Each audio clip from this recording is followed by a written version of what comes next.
रामनगरी अयोध्या में पड़ने वाले त्योहारों चेहल्लुम व दीपावली के साथ साथ दीपोत्सव की एक तरफ जहां तैयारी चल रही है, वहीं दूसरी ओर इन त्योहारों में किसी भी प्रकार का विघ्न न हो, इसको लेकर अयोध्या जनपद की पुलिस पूरी तरह से सतर्क है।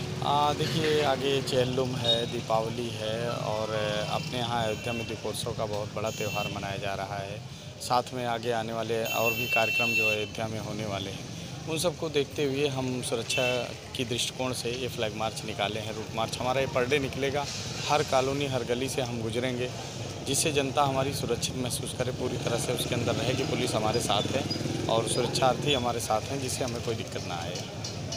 अयोध्या मंडल की खबरों से अपडेट रहने के लिए हमारे चैनल अवध ग्राम्य वार्ता को सब्सक्राइब करें। साथ ही अगर आप भी अपनी खबरें हमारे चैनल पर चलवाना चाहते हैं तो 9454834895 पर व्हाट्सएप करें और साथ ही हमारे चैनल को सब्सक्राइब कर घंटे वाली बटन ज़रूर दबाएं।